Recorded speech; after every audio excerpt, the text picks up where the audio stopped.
The second pillar of trophy logic is meaningfulness. Now, what is meaningfulness? Meaningfulness is actually a term I invented. I coined it, but I believe you could probably derive it from other people like Mike Luhg. First, on the notion that some performances are more meaningful than others. With the context of winning team trophies as the aim of sport, meaningfulness means that only performances or campaigns in which a player has won a trophy matter. This notion classifies players into two broad categories. Players with contributions to a trophies are classified as winners, and players with no contributions to trophies are classified as losers. The primary misconception around meaningfulness is surrounded on the vagueness of the concept known as trophy winning contribution. But not all winners are valued equally, but all you losers are valued equally. I'll explain that more later. Many would write off this concept as something that it's only used by trophy logic enthusiasts.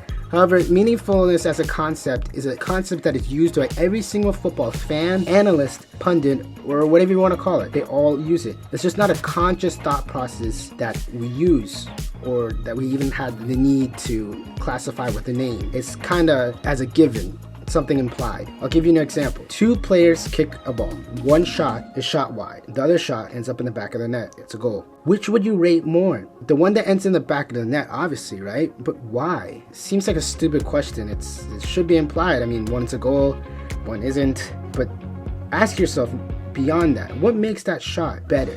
One means something and one doesn't. See, goals win games. Goals are contributions to victories. Missed shots don't do that. You could have almost the same exact shot, but if one ends up in the back of the net, you're contributing to your team and you're rated as a striker for scoring those goals or even assisting to those goals. That's the whole reason why in modern days most footballing minded fans, who care actually about these stats and rating players, they would choose goals and assists as their primary indicator for how a striker is good, and even in some cases for all players, which is nonsensical, but that's beside the point. It's because they've impacted the game, they contributed. But why is winning a game then meaningful then? What makes a game meaningful? And that's what trophy logic asks.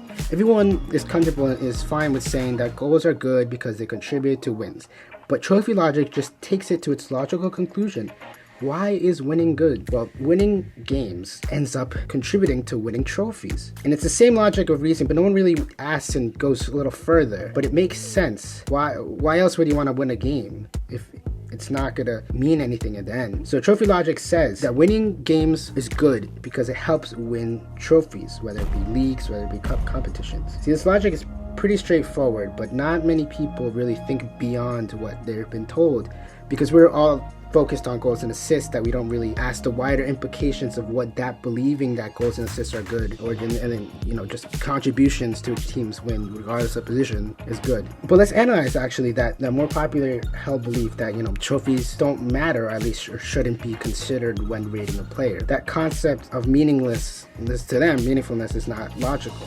Well, in a world where meaningfulness does not exist, there is nothing that makes a win good. Winning and losing would be the same, and ironically that would make the favorite system of goals and assists irrelevant. It would mean it meaningless. What good is a goal or an assist if to win and to lose are the same thing? So it's funny that if you want to apply a little bit of logic to the belief of meaningfulness or discrediting it, the whole framework of the logic that those who oppose trophy logic, the mainstream view of football, falls apart and doesn't make sense at all. And some for this second pillar of trophy logic, it applies a little step further, from the first pillar, which is the aim of a footballer is to win team trophies. And it says that with that first principle, first pillar in mind, that players who have won trophies in a campaign or season, that should be valued more, and those who haven't should not. And this actually, as the first two, it leads in directly to the next pillar.